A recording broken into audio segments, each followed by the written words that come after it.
Vamos lá, já vai começar.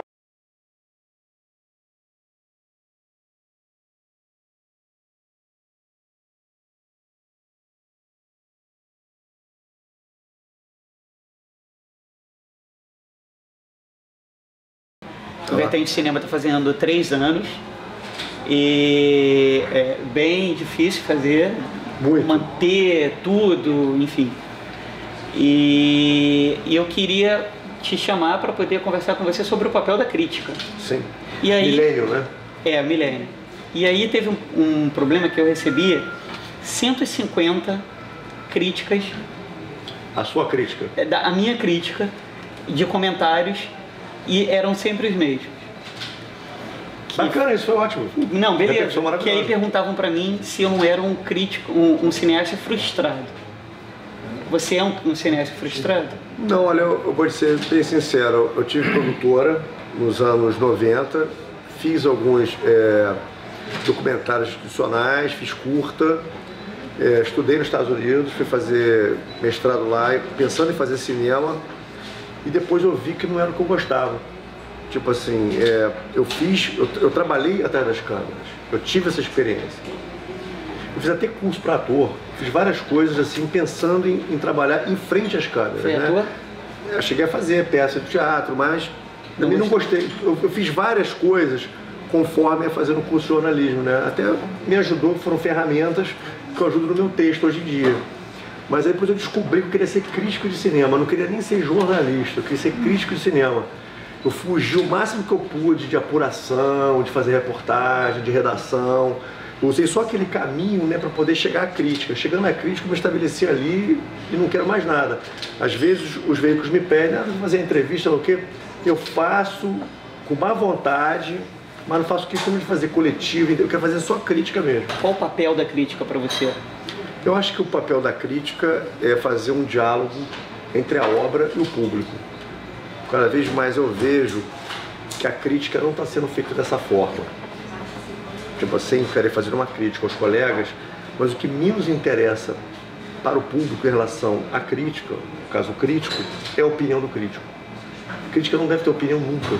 Deve ser totalmente imparcial. Sim, porque você tem que fazer um diálogo só entre o filme e o público vai ter sua própria opinião. Você falar eu gosto ou não gosto, isso é bom, isso é ruim, isso é péssimo, porque você está adjetivando o teu texto, que eu acho péssimo, e você está colocando a sua opinião. Você não tem que colocar a sua opinião, você tem que dizer no filme qual é o tema desse filme, e ao mesmo tempo que dizer qual é o tema desse filme, qual o diálogo que ele pode fazer. Por exemplo, você pega um filme que mexe muito com psicologia, aí você pode fazer uma ponte com Freud, com Jung.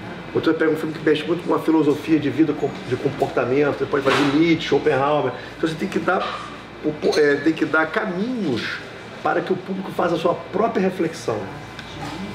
E o que eu mais vejo hoje em dia, que eu acho péssimo, é notinhas, né? Tipo 5 estrelas, 4 estrelas, boneco isso, boneco aquilo, e texto só opinativo. Porque a crítica, na teoria, existem dois estilos, né? Tem a crítica acadêmica e a crítica impressionista. Sim. A crítica acadêmica já se explica, e a crítica impressionista é aquela que é baseada na sua opinião. E o que acontece? Ela existe, é legítima? É. Mas eu não gosto desse tipo de crítica. Só quem é um verdadeiro formador de opinião. Que nesse caso, para mim, são aqueles que são publicamente e notoriamente formadores de opinião. Independente se você gosta ou não gosta dele. Por exemplo, o Arnaldo Jabor é um formador de opinião. Pelos anos que ele tem de bagagem, pelo que ele faz no Estadão, no Globo, na Rede Globo. Então, ele é um formador de opinião. Então, se ele quiser falar eu não gosto, tudo bem. Mas eu vejo gente começando a carreira agora, de crítico, começando a escrever no blog, no site. Tem 2 anos, 3 anos, e já está colocando eu gosto ou não gosto. Eu acho que eu gosto ou não gosto deve ser feito no bar. Entendeu? Papo de amigo tomando um cafezinho.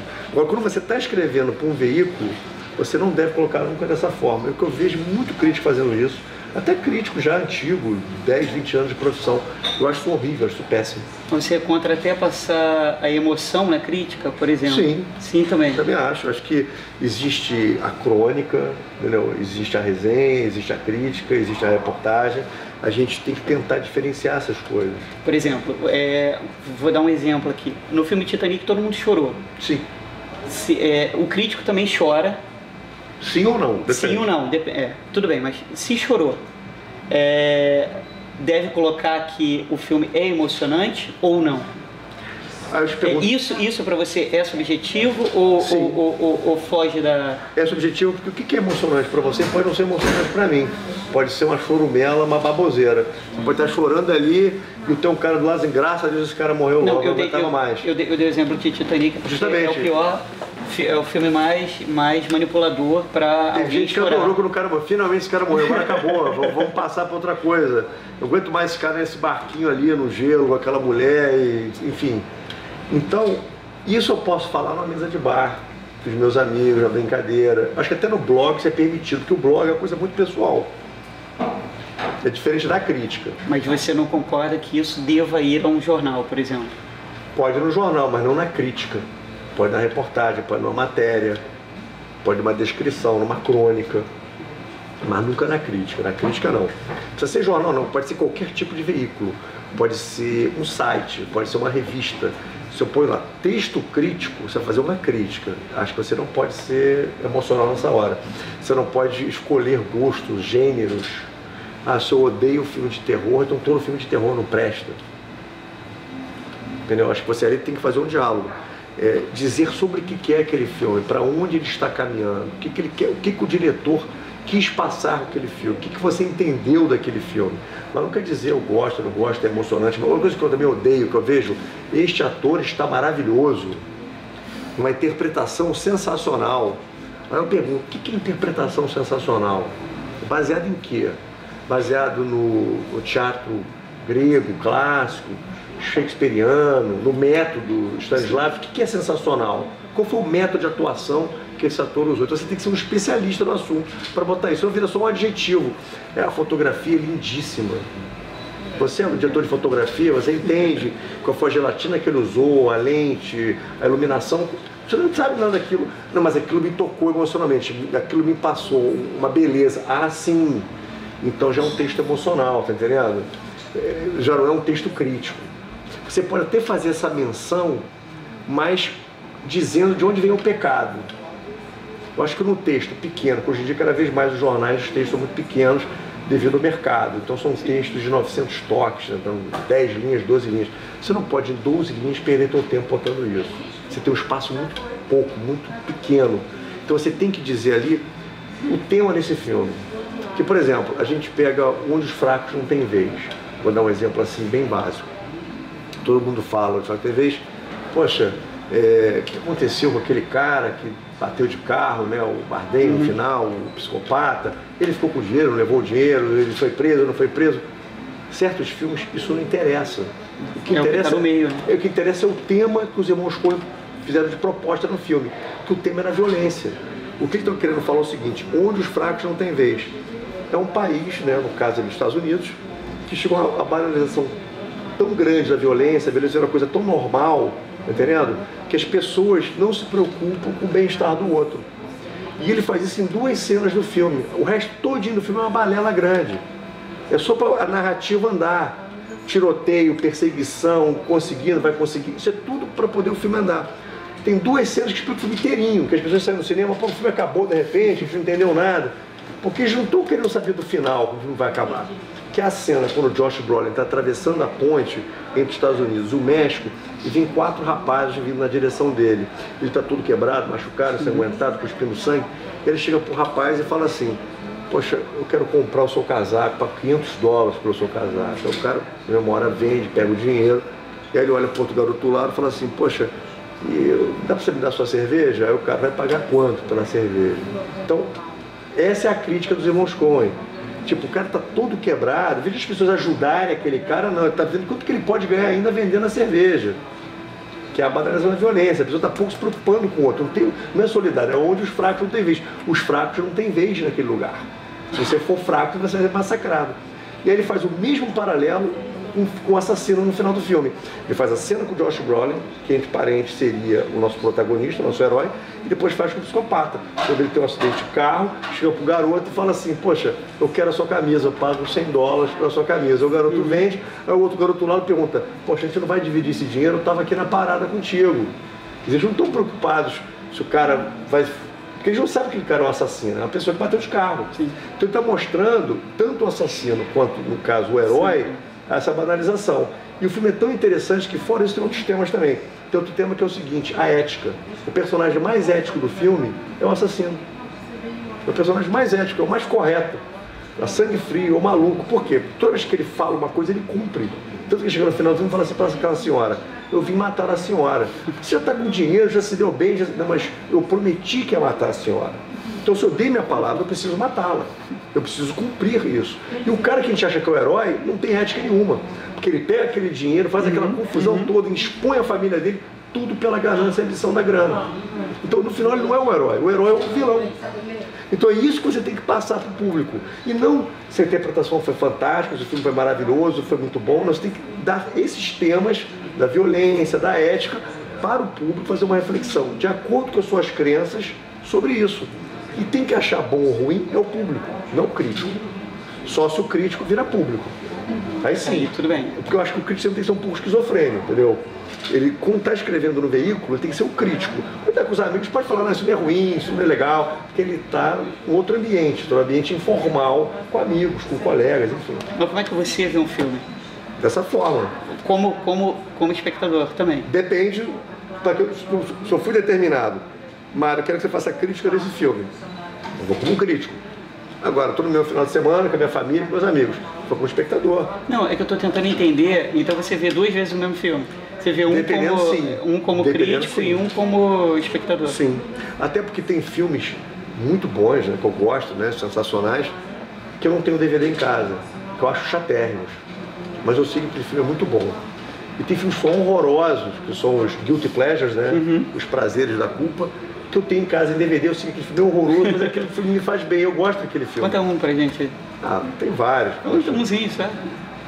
Competição de Destino, acho que é sobre esse filme, com Kevin Costner, que é um filme de bicicleta, eu adoro bicicleta, que é um filme completamente manipulador, chato, mas eu gosto da música, ele andando de bicicleta, entendeu? O filme é ruim, mas eu gosto daquele filme. E tem filme do Bergman que é insuportável, mas eu sei que é maravilhoso. Entendeu? Então a gente tem que fazer essa separação, porque senão, se eu for pelo meu gosto pessoal, eu vou falar que esse filme do Kevin Costner é sensacional e o filme do Bergman é horroroso. Eu não posso fazer isso. Para poder fazer a próxima pergunta, eu vou ter que voltar um pouquinho e fazer uma referência. No encontro que teve do James Dean com o Jurandir, você e o Filipe lá no CCBB. E sempre 2 semanas antes do site fazer aniversário, ele entra em crise existencial, precisa de terapia, enfim. E aí eu busco o futuro dele, para saber o que eu vou fazer no próximo ano, se eu vou continuar com o vídeo, se eu vou deixar o vídeo todo, se eu vou editar, que eu não consigo editar vídeo, eu deixo, enfim, a entrevista inteira, quem quiser assistir, assiste a entrevista inteira. É um trabalho enorme, já editei muito, isso aqui é muito trabalhoso. E assim, eu falo, não, eu acho um pecado cortar, por exemplo, Walter Salles falando, cortar o Meirelles falando informações fantásticas sobre... Você seria ter 2 versões, né? A versão mais curta e a versão definitiva. Aí, né? Com o Jurandir, eu aprendi que eu não vou fazer a curta, eu vou deixar a longa mesmo. E aí eu conversando com ele também no final, aí ele falando sobre o mito, sobre o que fica, o instantâneo. Sim. E aí eu estava pensando em deixar críticas menores, mais rápidas.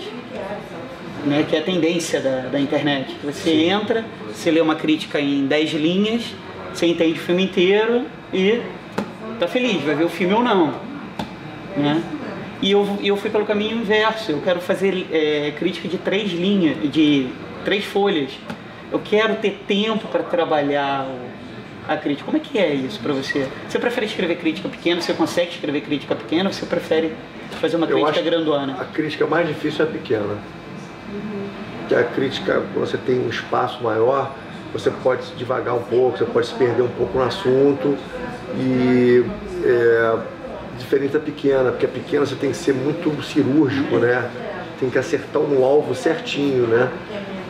E isso é ruim, tanto que a maioria dos críticos reclamam do espaço que os jornais reservam hoje em dia para as críticas, né? Devido ao mercado, tem que botar anúncios, o jornal tem que vender, né?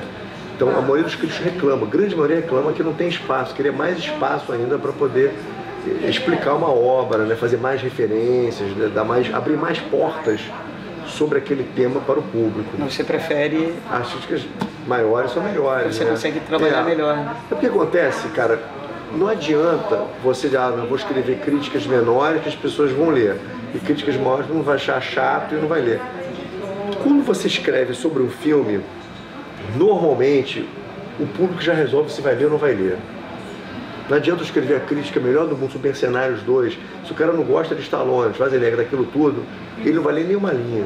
Mas se todo mundo for pelo mesmo caminho, dando 10 para o filme, todos os lugares que ele lê a crítica, o filme é maravilhoso, 5 estrelas, 5 estrelas, 5 estrelas. Eu acho que a pessoa vai assistir o filme, talvez vai assistir o filme até para poder rever os seus conceitos, mas eu acho difícil. Eu já conheci, eu tive muito contato com o público, eu estou há 20 anos nisso. Os caras não mudam de opinião porque o crítico, pelo contrário, eles brigam até, falam, não, se o crítico falou bem, então eu não vou ver esse filme mesmo, né? Se ele falou mal, eu vou ver o filme, né?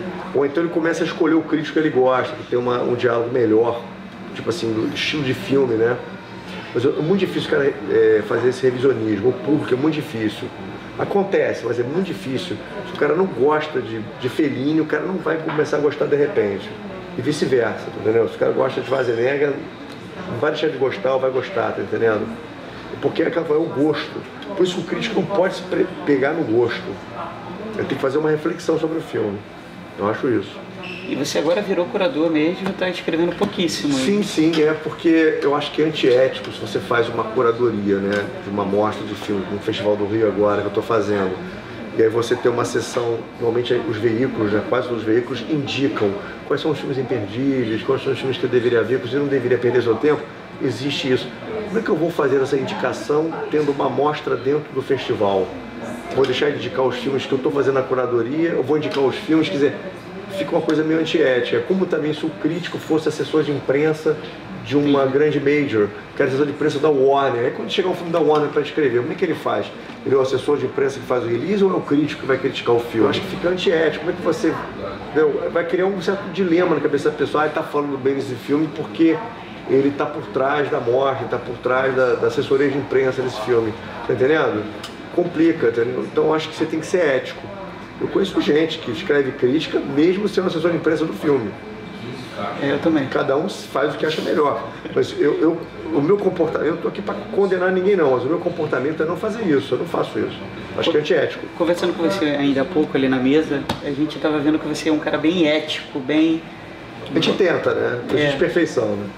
E aí você coloca isso na crítica também? Ou você... Eu acho que tem que colocar. Mas você falou que não dá opinião, então sim, você vai olhar o lado do pedófilo, vai olhar o lado do assassino e vai trabalhando isso na crítica. Eu acho que o filme sobre pedofilia é interessante você provocar uma reflexão para o público sobre o assunto e não colocar uma opinião. Só acho que a pedofilia é errada ou certa, precisa ser condenada ou não. Eu acho que tem que provocar uma reflexão no público sobre aquele assunto, pois a mudança ela vem a partir da sociedade, não a partir do crítico. Sim. Então, se eu provoco uma reflexão, provoco um debate, as pessoas começam a fazer um debate sobre esse assunto, quem sabe a gente vai mudar muita coisa, né? Leis, né? Criar novas leis, enfim. A gente tem que provocar reflexão no público e não dizer o que eu acho que é certo e errado, até porque crítico não é Deus. Alguns se consideram sim. Mas é horrível isso, é péssimo, né? Parece que é um juiz, né? Esse sim, esse não, né? Eu acho isso péssimo, né? Mas você é meu ídolo, sabe? Que a gente lembra muito dos imperadores em Roma, né? Que se julgavam deuses, né? E aí quando o cara tava ali na arena, no Coliseu, o cara fazia assim, eu fazia assim, o cara era morto, né? Então, acho que aquele tempo acabou, né? De Calígula, Nero. Mas alguns acreditam ainda, né? Não é certo, né? Mas cada um tem a consciência, faz o que acha melhor, né? Eu vou abrir um pouco para as perguntas, aí depois a gente volta.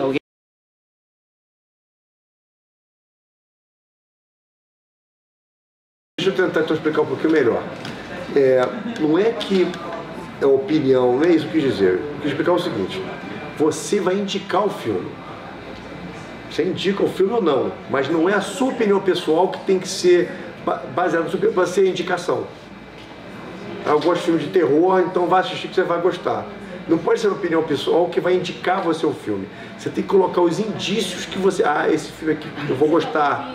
os atores, que o crítico não deve dizer se os atores estão bem. Não, eu acho que ele deve dizer se ele tem argumento e propriedade. É o que eu falei, se você sabe explicar por que ele está ótimo, sim. Se você não sabe dizer por quê, só dizer um adjetivo, vira uma coisa muito pessoal. Essa mulher é linda. Mas se for um especialista em fotografia, por exemplo, sim, pode escrever. Ou estudar sobre esse assunto. Não precisa ser fotógrafo para falar sobre fotografia, mas você tem que estudar sobre o assunto. Você não pode chegar e botar essa fotografia ali. Mas por que ela é linda? Porque tem saturação tal, porque tem... Exatamente, dar a explicação. Porque é um filme que foi feito em claro e escuro, tem a fotografia no ar, você tem que explicar por quê. O problema é o adjetivo sem a explicação. Porque o que é bonito para você pode ser feio para mim. Aí eu ponho lá, não, eu acho a Angelina Jolie lindíssima. É um gosto pessoal, tá entendendo? Eu não gosto de mulher esquelética, magrela, entendeu? Cada um gosta de eu gosto mais da Sofia Loren, que era mais encorpada. Então, você tem que explicar por quê. Por que ela é bonita? Ela é bonita por causa disso, daquilo. Então, por que ela está tão bem no filme? Porque ela interpreta dessa forma, ela faz isso. Baseado nisso, ela fez uma experiência, um laboratório. Entendeu? Você tem que dar os argumentos, porque o adjetivo sem argumento não tem valor nenhum. Então, e aí você, por exemplo, eu fiz a crítica uma vez de um filme chamado Jackass, que é um programa de televisão, que são um bando de malucos fazendo opção de coisas de dublê, umas coisas meio sem limite, né? Quem não gosta daquilo não vai assistir de maneira nenhuma. Mesmo lendo a sua crítica? Mesmo lendo a minha crítica. Agora, eu tenho que explicar sobre o que é aquilo. Eu não posso falar assim, uma comédia divertidíssima, você vai morrer de rir porque eles não têm limite. Aí você está achando que vai chegar lá, vai ver uma comédia. Chega lá não, são esquetes, não tem uma história, não tem uma narrativa, e aquelas pessoas fazem uma opção de loucuras em vários lugares diferentes, sem uma linha narrativa de uma história. Então eu tenho que explicar. Jackass é uma sucessão de esquete, aí eu posso fazer até uma reflexão sobre aquilo, sobre até que ponto, né, você não ter limite em fazer uma coisa real. Aí você pode, por exemplo, fazer uma reflexão paralela com a obra do Hunter Thompson, que foi o jornalista que inventou o jornalismo gonzo. O Hunter Thompson, por exemplo, defendia que o jornalista, e ele fez isso várias vezes, deveria participar da matéria que estava cobrindo. Chama jornalismo gonzo isso, ele criou isso inclusive, tanto que ele mesmo deu o nome. Então, por exemplo, quando ele foi cobrir uma gangue de motociclistas, ele virou botou lá a jaqueta e foi andar de motocicleta com eles. Tomou droga, encheu a cara, fez uma opção de coisas erradas. E aí depois ele sentou e escreveu a matéria sobre isso, porque ele participou daquilo, ele defende essa linha. Eu não acho que o cara precisa ter que cheirar, tomar cocaína para poder escrever, mas ele fez aquilo. Então eu fiz um paralelo do filme com a obra do Hunter Thompson. Então, pessoal, entendi, é um bando de loucos que ficam fazendo coisas contra eles mesmos, agredindo o próprio corpo, para provocar o riso, provocar a comédia. Referenciando o outro para poder... Exatamente. Se isso não me interessa, eu não vou ver. Se não me interessa, eu quero ver uma história, eu quero ver uma comédia que tem uma linha narrativa, que tem um comportamento humano, que me provoca uma reflexão, tipo um Woody Allen. Então tem uma comédia mais rasgada, um Charlie Chaplin, que tem uma história. Mas eu não posso desfazer o Jackass, tá entendendo? Eu tenho que explicar o que é o Jackass e você resolver se você vai ver ou não. Então é isso que eu estou querendo colocar. É mais dar um clima do que é o filme do que dizer assim, o filme é bom ou ruim. Né? Dar uma qualificação para ele. É tentar passar... Sobre o que se trata, né? O que se trata aquele filme. O cara tem uma ideia do que vai ver no Exatamente. Você não, poxa, eu entrei para ver agora o Cosmópolis, né, que está sendo uma certa polêmica, foi o último do Cronenberg. Que é o filme né? da idade. É um filme difícil, né? Porque é um filme de muito diálogo, de muita reflexão, né? Implicância com o ator principal. É, o Robert Pattinson, né, do Crepúsculo. Então, quer dizer, se você botar assim, o filme Cronenberg, o cara já acha o seguinte, Cronenberg é muito associado à violência, né? A distúrbio sexual, né? Você acha que você vai encontrar nesse filme, que ele fez já uns 15 filmes dessa bola. Mas esse filme é completamente diferente. É um filme diferente da obra dele. Então você tem que explicar isso, porque a gente está acostumado a ver, é igual o Woody Allen. O Woody Allen tem a fase de comédia, né? E tem a fase de Bergman, Bergmaniana, que fez filmes bem cabeças do Bergman. Aí você espera encontrar uma comédia mais leve, mas você vai sorrir, vai rir, até falando sobre o comportamento humano, com muita propriedade. Mas é diferente dos dramas que ele fez de Bergman, que também são muito bons, mas são outra coisa. Então, se você não gosta daquilo, não adianta ficar falando que é um Woody Allen que você não vai entender. Eu tenho que explicar que o Woody Allen é o Bergman ou é a comédia? Ou então esse último agora que ele fez sobre Roma, que é uma comédia mais utópica, estilo Fellini, né? Porque que a maior referência da Itália é o Fellini. Então ele fez um filme meio de sonhador, né? Então você tem que tentar explicar para a pessoa não se perder, né? Ah, não, isso aqui não me interessa muito, então eu não vou ver. Por mais que você goste daquele cineasta, você sabe que você não vai gostar. Eu só falo, não, o filme de Diário é maravilhoso, esplêndido, você vai pensando naquela outra gama de filmes, a grande maioria que ele fez.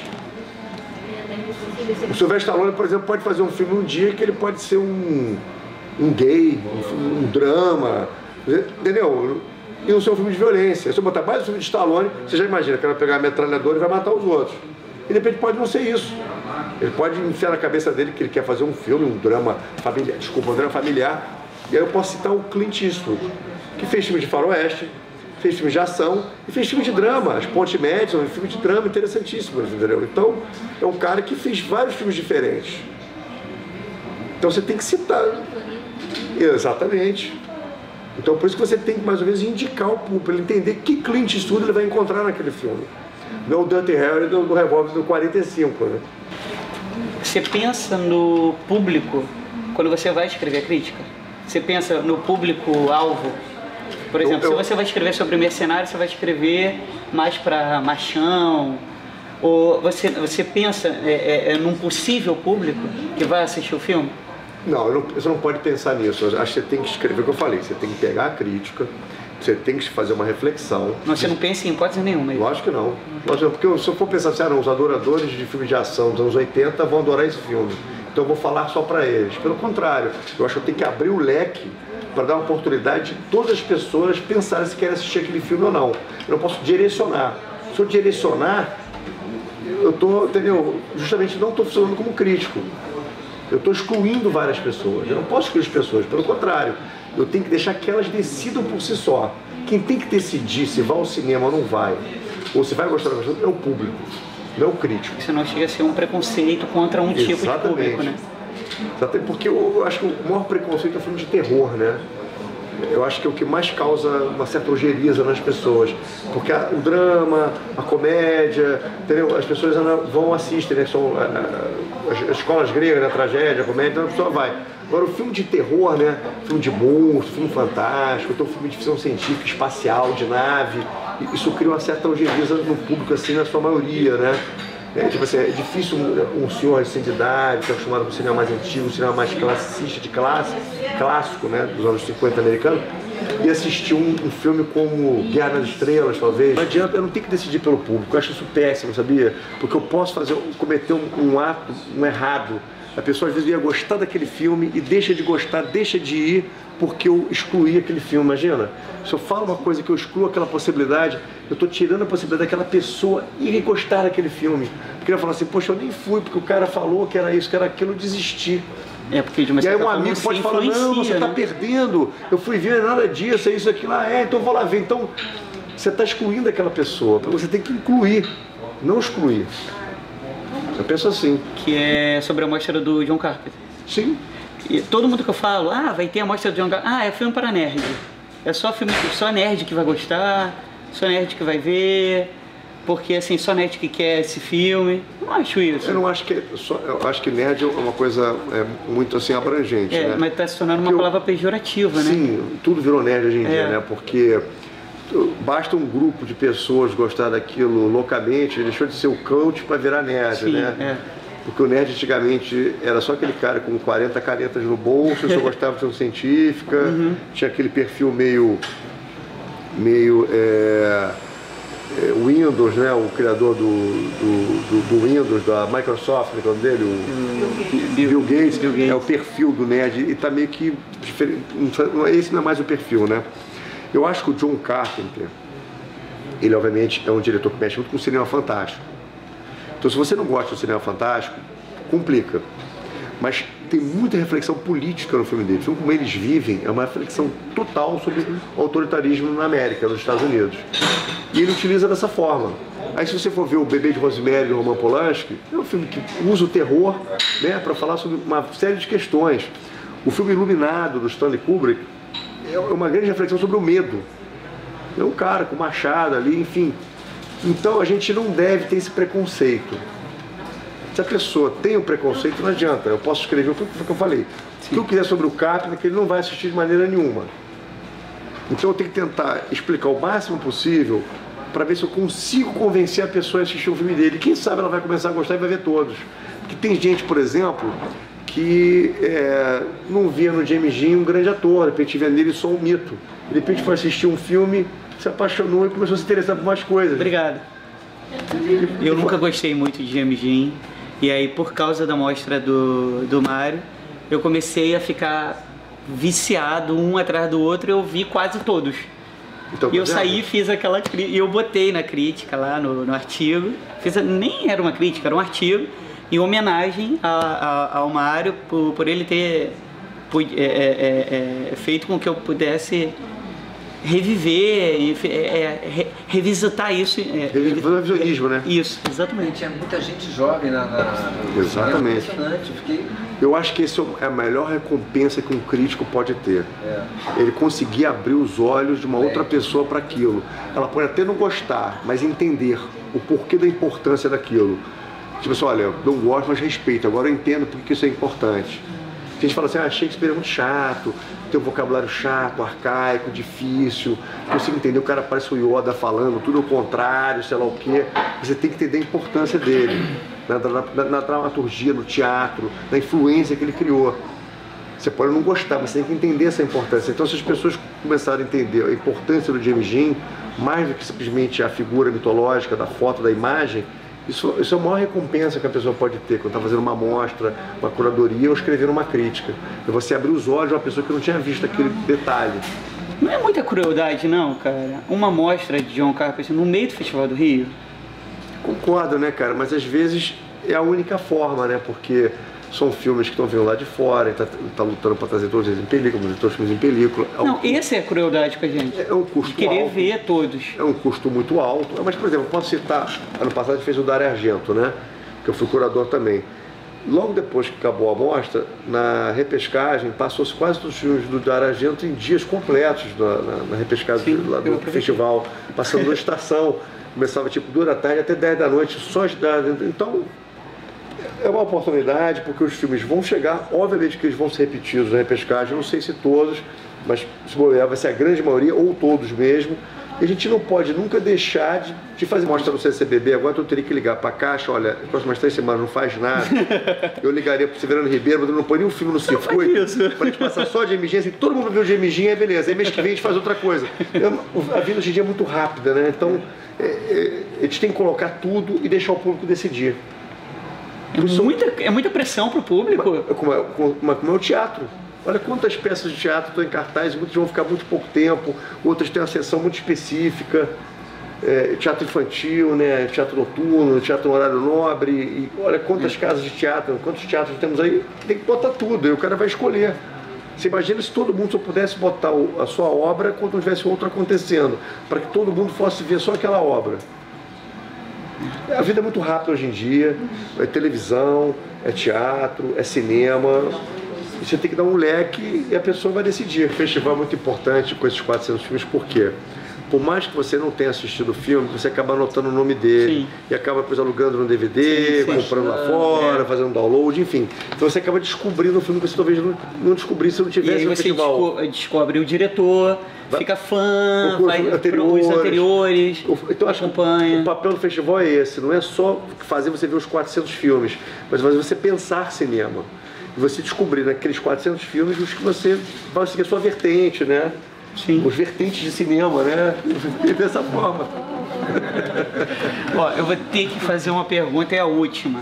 Faz à vontade. Tá, mas assim, é uma curiosidade mórbida que eu tenho. Como você escreve a crítica? Você senta aonde? Você senta no computador, você bota seu pijaminha favorito, você fica lá, com pouca luz, com muita luz. Como é que é esse processo? Cria eu preciso entregar, então em 3 dias eu escrevo num dia só. Como é que é o processo? Teu processo? Olha, meu processo é o mais simples possível. Acho que todo mundo faz isso, você tá escrever, mas... Sim, eu acho o seguinte, eu gosto muito de escrever à noite.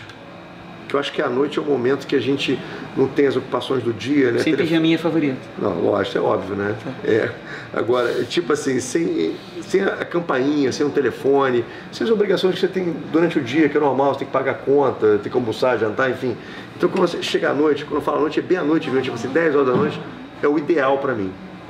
Porque eu sento ali, me concentro completamente naquele filme, penso naquele filme o tempo todo, e aí eu começo a escrever várias ideias. Eu vou escrevendo ideias. Eu não começo o texto assim uma vez só, não. Vou escrevendo ideias.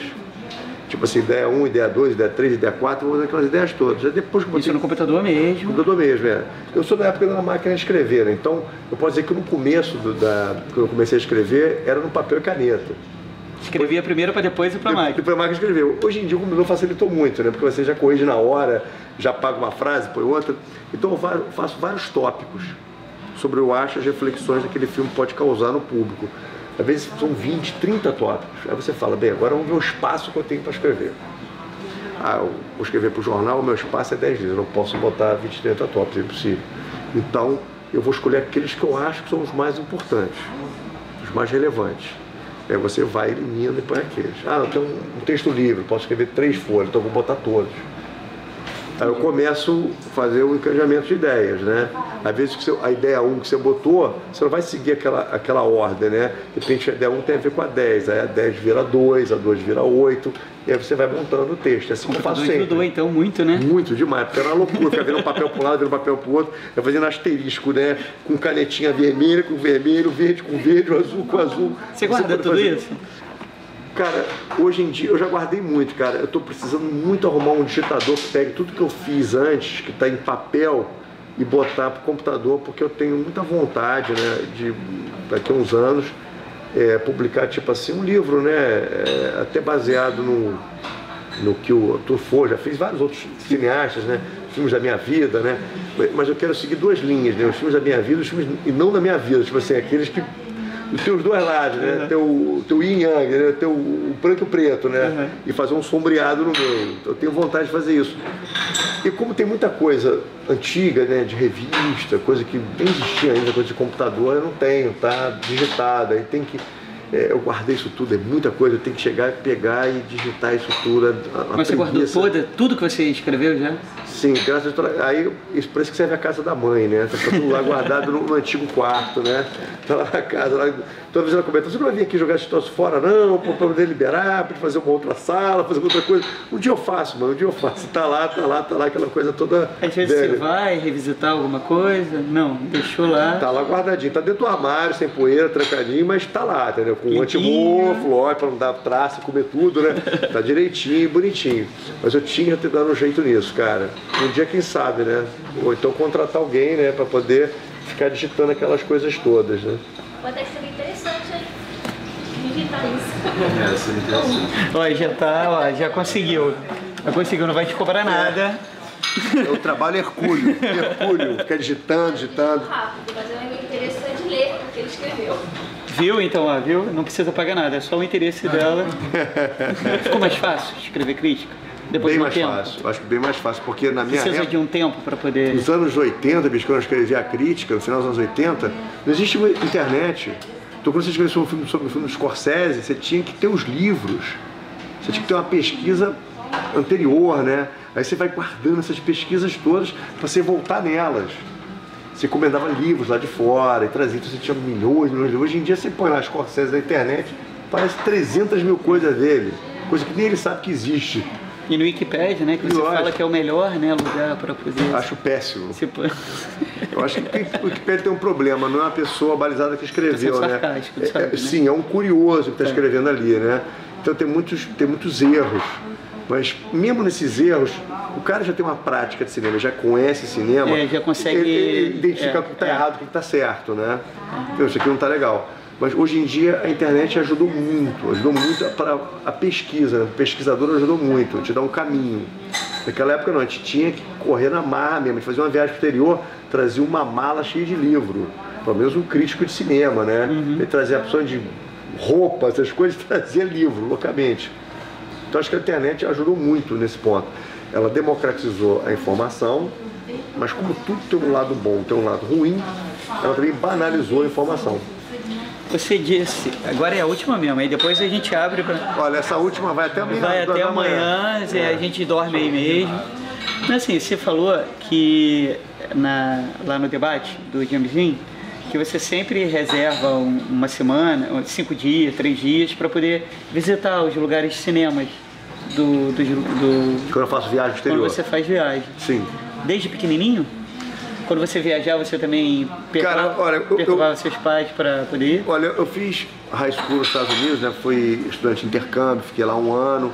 E tudo que eu pude fazer, mesmo sem ter a idade, que eu tinha 14 para 15 anos, sim, eu fiz. E depois, quando eu fiz viagem com meus pais, eu perturbava mesmo, sempre perturbava, porque... E sempre foi apaixonado por cinema, sim, desde pequeno? Sim, mas meu pai é um grande cinéfilo, né, entendeu? Então, ajudava a convencer. Obviamente que não podia ser só aquilo, né? Mas já, vamos a Nova York, vamos naquele lugar ali, vamos no Museu da Polícia de Nova York, é interessante. E é interessantíssimo, se puder ir no Museu da Polícia de Nova York, que tem tudo aquilo que a gente vê nos filmes, uhum, né? As pessoas que eles prenderam, né? Bandidos famosos, né? Tiroteios famosos que houveram em Nova York nos anos 30, 40, isso tem no museu. Então você vai convencendo as pessoas a irem nesses lugares. Eu acho para quem gosta de cinema, cara, é muito legal, né? Você num lugar que ali foi palco de coisas históricas, né? Não só de fatos históricos acontecendo naquele local, mas também de cenas históricas de cinema, né? Um casal beijando debaixo da ponte, né? Em Manhattan, no próprio Woody Allen, entendeu? O Woody Allen é um aficionado, sabe, de Nova York, né? Então você poder passar naqueles lugares todos, ver aqueles lugares, né? Não só Nova York, né? Mas Paris, né? Enfim, Londres, Tóquio, lugares fantásticos. Todos, né? Os lugares são cinematográficos. Sim, né? Porque o cinema é feito nesses lugares. Até quando são filmados em estúdio, né? Estão reproduzindo esses lugares, né? Com back projection, né? Sim, sim, sim. Os caras não filmaram ali, mas está um cenário ali atrás. Você vai no cenário real, né? Então é interessante. Mário, é uma pena, mas eu queria falar com você até amanhã. Eu vou abrir só para Brigadão. Sim, prazer. Muitos anos no Vertente de Cinema. Obrigado. Assim, Vertentes. Isso. Porque assim, tem um detalhe que todo mundo, quando eu falo, eu sou do Vertente do Cinema, todo mundo, Vertente do Cinema. Tem o S. Aí o que eu faço? Eu tiro o S ou deixo o S para poder perturbar? Não, você faz igual o Jô fazia. É sem acento. O Jô fazia. É com S, Vertente com S. Eu posso botar até uma opinião com as 7 marchas com S. Isso. Gostou da ideia? Pode começar a brincar com essa coisa, né? Vou brincar com S. Fazer as camisetas assim. É com S. Vai Vertente pequenininho, um S mesmo. Posso roubar a ideia? Sim, toda sua. Tá. E, gente, vamos lá? Uma perguntinha quer finalizar com alguma pergunta? Acho que eu já falei tanto, mas acho que eu acho que não, acho que ninguém aguenta mais ouvir. Uma crítica ou uma opinião sobre o filme, que quando você assiste o filme, você pensa, esse cara não assistiu esse filme. Lê a crítica dos outros, e aí? Eu só leio crítica de qualquer pessoa. É a minha, né? Que qualquer uma. Lê sempre, não, leio sim. Eu leio só após ter visto o filme. Eu nunca leio antes nada sobre o filme. Eu odeio ver trailer, porque às vezes o trailer conta a história todinha do filme, você já chega sabendo tudo que vai acontecer, é péssimo. Não gosto de ler nada sobre o filme, não quero nem saber quem está fazendo o filme às vezes. Eu prefiro entrar no cinema e ter a experiência total, mas isso já é um gosto pessoal. Entendeu? Na minha profissão, eu acho que você não deve ser influenciado. Você vai ler um colega, aí você lê toda aquela explicação que ele deu, né? Você já entra aquilo na cabeça, aí às vezes você vê aquilo que ele está falando e deixa de ver uma coisa que você teria visto sozinho, sem ter lido. É porque Não, eu entendi sua pergunta. Agora, após ter visto o filme, sim. Sim, já várias vezes. Isso aqui está errado. Não acho que está errado. Eu acho que existe duas vertentes. Tem com S. Tem a primeira que é o seguinte: eu não concordo, mas o texto está fundamentado, está bem argumentado. Então eu respeito. Tipo, olha, eu não concordo, mas ele deu vários argumentos da opinião dele, que ele construiu, que chega, né, a ter uma lógica. Eu não gosto de opinião, mas, tipo, tem uma lógica que ele está escrevendo. Perfeito. Agora, tem outros não, que colocam coisas absurdas e não colocam uma explicação. Coisas certas ou erradas. Dizendo que não existe certo e errado. Certo e errado na minha visão, tá? Colocando de novo esse detalhe. Bom, mas certo e errado na minha visão. Que é extremamente subjetivo, né? Sim. Mas sem argumento eu não gosto. Porque eu posso achar certo, ele pode achar errado, mas tendo argumento eu respeito. Por exemplo, tem um texto maravilhoso do Jabor falando sobre Dark Knight, o Cavaleiro das Trevas, que foi o segundo filme dessa última trilogia do Batman feita por Christopher Nolan. Ele pega o filme do Batman para falar sobre política externa norte-americana, para falar sobre Osama, Obama, ataque das Torres Gêmeas. Quer dizer, ele por um instante cita muito o filme, mas ele faz uma reflexão sobre esse panorama, porque é um filme que é uma herança do 11 de setembro. Depois do 11 de setembro, vários filmes norte-americanos não conseguiram cicatrizar essa ferida e sempre estão voltando nisso, né? Essa coisa da vingança. Então, eu achei ótimo o texto dele, pois ele usou aquilo ali para falar sobre outra coisa. Quando, por exemplo, citando esse filme especificamente, quando o Batman vai a Hong Kong, acho que é Hong Kong, se não me lembro direito, para capturar um cara que é um fugitivo, sem pedir autorização ao país que ele está invadindo, pegar aquela pessoa e levar para ser julgada nos Estados Unidos, está fazendo um paralelo com os americanos estão fazendo, pegando as pessoas e vão para Guantánamo para poder julgar essas pessoas. Será que isso é errado? É certo. Será que você pode invadir o espaço de um outro país sem pedir autorização e prender? Quando você traz alguém aqui agora e pegasse o Fabrício e levasse ele embora, sem a vontade dele, sem a concordância do país, do governo brasileiro, você acha que não tem que ter um limite para isso? E você só alegar, não, nós estamos lutando contra o terrorismo, então a gente pode fazer o que quer. Eu acho que não tem um limite, né? Então acho que o filme provoca essa reflexão. Mesmo que ele não fale sobre quadrinhos, que ele não fale sobre Batman, não sobre nada disso.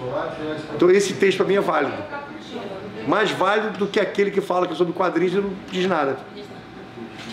Eu acho que o crítico tem que fazer isso. Ele tem que ampliar a discussão. Ele tem que provocar um debate na sua cabeça, uma reflexão em você sobre aquilo. Você vai ver um filme bobo, você vai ver uma comédia. Você, através daquele pedacinho, você faz uma reflexão no próprio Titanic. Você tem que esquecer a história de amor, entendeu? Depois você vai fazer reflexão sobre as tragédias, sobre até que ponto, né, esses barcos transatlânticos... sobre imigração. Isso, imigração. Acho que tem que fazer sobre isso. E não ficar preso àquele casal, se eles vão ficar juntos, não vão ficar juntos, entendeu? Eu acho que você tem que aumentar... Exatamente. E isso independe de gosto. Você pode até não ter gostado do filme, mas provocou uma reflexão em você, tá ótimo. Acho que esse, o papel do crítico é esse. Não tem nada a ver com gosto. Mas você não concorda que dariam os dois na madeira do oceano? Sim, acho que daria. Mas aí não teria filme, né? Não teria filme, né? Se a gente for buscar também essas lógicas, né? Isso é péssimo também, né? Porque você pode criar essa fantasia cinematográfica. E todo filme o cara fala assim, poxa, por que o cara tá entrando naquele buraco escuro, sozinho? Entendeu? Todo mundo fala 3 horas da manhã. Mas precisa, senão o filme não anda. Tem um grupo de pessoas e o cara fala, olha, eu vou lá e já volto. O cara não volta nunca mais, mas ele fala, por que ele não pega 4 pessoas? Não, vocês ficam aqui que eu vou. Aí o cara some. Aí o outro cara fala, agora quem vai sou eu, vocês ficam aqui. E vai indo assim até morrer todo mundo e ficar uma pessoa só. Quer dizer, a coisa mais imbecil. Ninguém faria isso. Todo mundo iria junto ou voltaria junto. Mas aí não tem filme. É porque se vai os 10 juntos, o assassino tem como matar 10 ao mesmo tempo, né? Com uma faquinha só, né? Vai ser dominado, né? Manda uma mensagem aqui pro Rafael Camacho. Eu acho que o Rafael não está errado. Eu acho que o Nicolas Cage fez diversas escolhas equivocadas. Agora, o Nicolas Cage teve a oportunidade de falar com ele 4, 5 anos atrás, numa entrevista. Ele disse que estava escolhendo os papéis. Ele fez na época do Motoqueiro Fantasma, se não me lembro bem. O primeiro motoqueiro, que tem até mais tempo. Que ele falou que estava escolhendo os filmes, ultimamente, baseado nas coisas que ele gostaria de fazer. Tipo assim... Poxa, eu queria tanto andar de cavalo no inverno, na Sibéria. Aí tem um filme lá, vou fazer. Porque eu preciso pagar passagem de avião, preciso ir pra lá, o cara vai pagar tudo. Eu vou então lá, o motoqueiro era também, ele queria andar de moto. Não sei se foi isso, mas... Com fogo no corpo. Vários papéis ele falou que tem escolhido assim. Tipo, eu queria muito ir pro interior de tal lugar, sei lá o quê. Eu acho que o grande astro de cinema... Isso vai sair agora, então. Não sei, mas acho que o grande astro do cinema, ele se permite esses pecados, né? Em vez dele ter que pagar e fazer isso, se tem um cara que vai pagar tudo, vai dar uma grana para ele fazer, por que não, né? Você nunca pensou em escrever roteiro, nunca quis, depois... Não, eu escrevi naquela época, depois né? Que começou a ser crítico? Cara, eu até pensei, eu até pensei, eu tenho algumas ideias na cabeça, mas ainda não tive tempo, cara. Pra você escrever uma coisa, tem que ter tempo.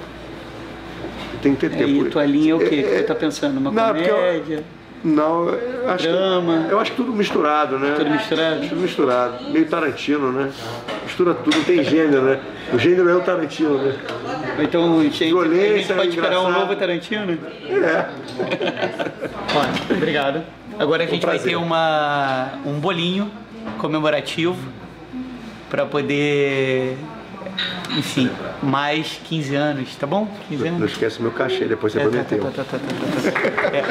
Cheque.